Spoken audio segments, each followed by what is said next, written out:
सभी दिल्ली वासियों को मेरा नमस्कार। पिछले 1 साल से जब से कोरोना शुरू हुआ है, मैं समय समय पे आपके बीच में आके सभी तथ्यों को, परिस्थितियों को ईमानदारी के साथ आपके सामने रखता रहा हूँ, आपसे चर्चा करता रहा हूँ। एक चीज़ हम लोगों ने हमेशा गांठ बांध के रखी, आपको कभी गलत तथ्य नहीं दिए, आपसे कभी झूठ नहीं बोला, जो था आपके सामने रख दिया। अगर स्थिति अच्छी थी तो भी आपको बताया, स्थिति खराब थी तो भी आपको हमने ईमानदारी से बताया, क्योंकि हम पहले दिन से समझ गए थे कि ये इतनी बड़ी आपदा है कि आपके साथ के बिना, जनता के साथ के बिना अकेले इस आपदा से सरकार सामना नहीं कर सकती। जनता का सहयोग और जनता की सहभागिता इस पूरे संघर्ष में बेहद ज़रूरी है। और जब तक जनता को सच नहीं बताया जाएगा, सारे तथ्य जनता के सामने नहीं रखे जाएंगे, तब तक जनता की भागीदारी सुनिश्चित करना असंभव था। इसीलिए हमने हर चीज़ आपके सामने रखी। हमने टेस्ट नहीं कम होने दिए। आज दिल्ली के अंदर सबसे ज़्यादा टेस्ट हो रहे हैं। मैं तो ये कहूँगा कि अगर प्रति 10 लाख की पॉपुलेशन पे देखा जाए तो शायद पूरी दुनिया में सबसे ज़्यादा टेस्ट दिल्ली में हो रहे हैं। मैंने देखा कि कई जगहों पे उन्होंने टेस्ट कम कर दिए, टेस्ट कम कर दिए तो केस कम आने लग गए। इस तरह से तथ्यों के साथ कई जगह हेरफेर करने की कोशिश की गई। हमने ऐसा नहीं किया। हमने टेस्ट कम नहीं किए, उल्टे कम करने की वजह हमने दिल्ली में टेस्ट कई गुने बढ़ा दिए।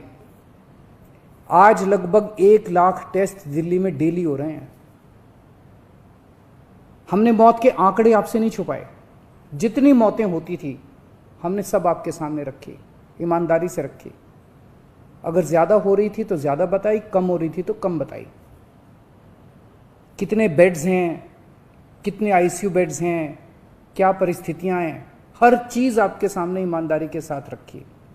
और इसी वजह से जब भी हमने कड़े निर्णय लिए, हमें आपका पूरा सहयोग मिला, दिल्ली की जनता का पूरा सहयोग मिला।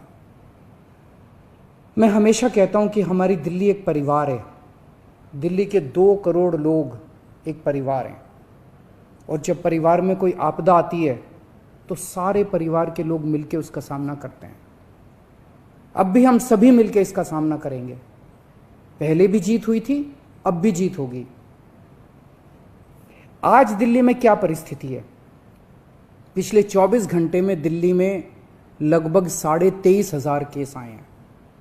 उसके पिछले 24 घंटे में लगभग 25,500 केस आए थे। तो पिछले 3-4 दिन से रोज हम देख रहे हैं लगभग 25,000 के करीब केस आ रहे हैं। पॉजिटिविटी बहुत ज़्यादा बढ़ गई है, संक्रमण दर बहुत ज़्यादा बढ़ गई है।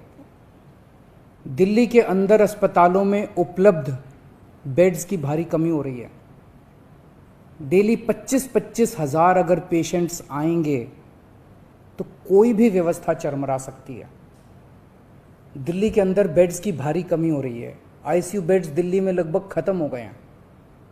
आज सुबह मैं ऐप पे देख रहा था 100 से भी कम आईसीयू बेड्स दिल्ली में बचे हैं। ऑक्सीजन की भारी कमी हो रही है। कल हमने सेंट्रल गवर्नमेंट को भी लिखा है, उनसे बातचीत चल रही है। परसों रात को एक हादसा होते होते बचा। एक प्राइवेट हॉस्पिटल ने हमें बताया कि परसों रात को 3 बजे के करीब उनके अस्पताल की ऑक्सीजन लगभग ख़त्म हो गई। वो बोले जी हम तो बहुत बुरी तरह से डर गए, बहुत बड़ा हादसा हो सकता था।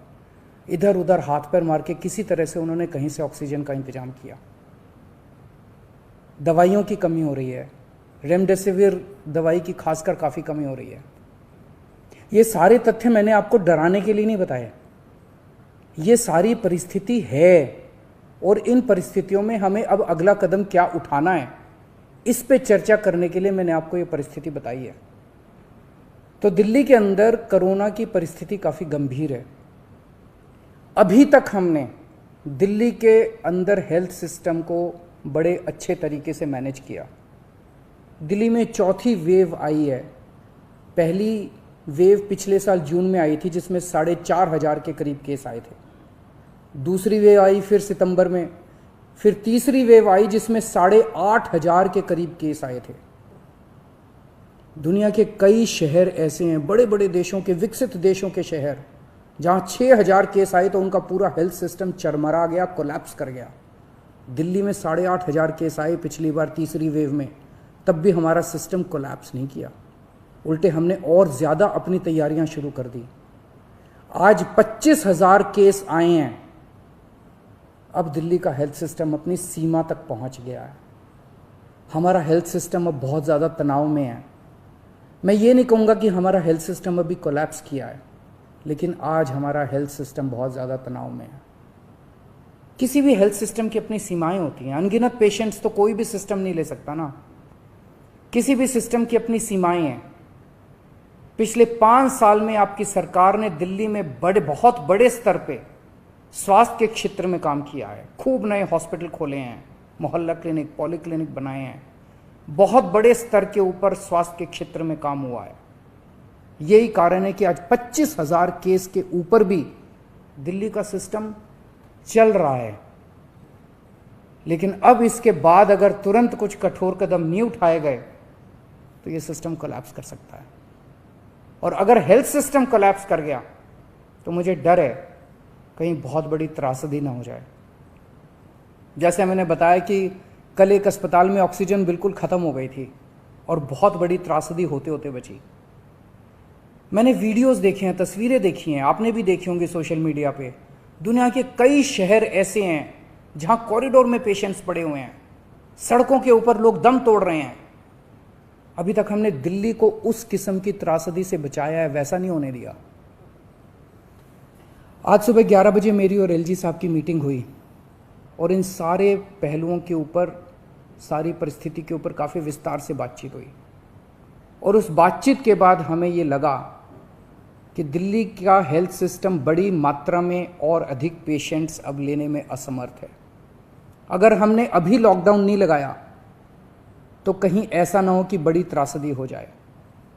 हम किसी भी हालत में दिल्ली को उस परिस्थिति में नहीं ले जाना चाहते जहां कॉरिडोर के अंदर पेशेंट्स पड़े हैं, सड़कों पे लोग दम तोड़ रहे हैं। आज सभी परिस्थितियों का जायजा लेने के बाद आपकी सरकार को ये लगता है कि दिल्ली में कुछ दिन के लिए लॉकडाउन लगाना ज़रूरी है, तो आज रात को 10 बजे से अगले सोमवार को सुबह 5 बजे तक 6 दिन के लिए दिल्ली में लॉकडाउन लगाया जा रहा है। इस दौरान जाहिर है कि जो एसेंशियल सर्विसेज हैं वो जारी रहेंगी, खाने पीने की, मेडिकल व्यवस्थाओं की वो जारी रहेंगी। ये शादियों का सीज़न है, लोगों के बड़े मुश्किल से रिश्ते बनते हैं, हम उनके रिश्ते तोड़ना नहीं चाहते, तो लोगों की शादियां संपन्न हों, लेकिन केवल 50 लोगों के गैदरिंग के साथ संपन्न हो। उसके लिए अलग से पास दिए जाएंगे। इसके बारे में अभी थोड़ी देर में डिटेल्ड ऑर्डर जारी हो जाएगा कि कौन कौन सी चीज़ें जारी रहेंगी और कौन सी चीज़ों पर पाबंदी रहेगी। मैंने और एलजी साहब के हम दोनों ने निर्णय तब लिया है जब हमारे पास कोई उपाय नहीं बचा था। हमारे लिए निर्णय लेना आसान नहीं था, क्योंकि मैं समझ सकता हूं कि लॉकडाउन के दौरान किस तरह से लोगों के रोज़गार ख़त्म हो जाते हैं, लोगों की कमाई ख़त्म हो जाती है, और ख़ासकर सबसे गरीब तबके के लिए तो ये बेहद मुश्किल होता है। जो दिहाड़ी करके रोज़ कमाते हैं उनके लिए तो बेहद मुश्किल हो जाता है। पिछली बार जब देश में लॉकडाउन लगा था, हमने देखा कि किस तरह बड़ी संख्या में प्रवासी मजदूर अपने गांव जाने लगे थे। उनसे मैं ख़ास तौर से हाथ जोड़ के अपील करना चाहता हूँ, ये छोटा सा लॉकडाउन है, 6 दिन का, दिल्ली छोड़ के मत जाइएगा। आपके आने जाने में इतना समय खराब हो जाएगा, इतना पैसा खराब हो जाएगा, इतनी ऊर्जा खराब होती है। दिल्ली में रहिए। मुझे उम्मीद है कि ये छोटा लॉकडाउन है और छोटा ही रहेगा। मुझे पूरी उम्मीद है कि शायद बढ़ाने की ज़रूरत ना पड़े। आप दिल्ली में रहिए। यकीन मानिए, हम पूरी ईमानदारी के साथ सब मिल के लड़ेंगे तो जल्दी इस मुसीबत से छुटकारा पाएंगे। मैं आपको यकीन दिलाता हूँ, सरकार आपका पूरा ख्याल रखेगी। मैं हूँ ना, मुझ पे भरोसा रखिए। मेरी दिल्ली के सभी नागरिकों से अपील है कि ये निर्णय हमने बहुत मुश्किल से लिया है। आप सब लोग जानते हैं कि मैं लॉकडाउन के सख्त खिलाफ रहा हूँ। हमेशा से मैंने लॉकडाउन का विरोध किया है।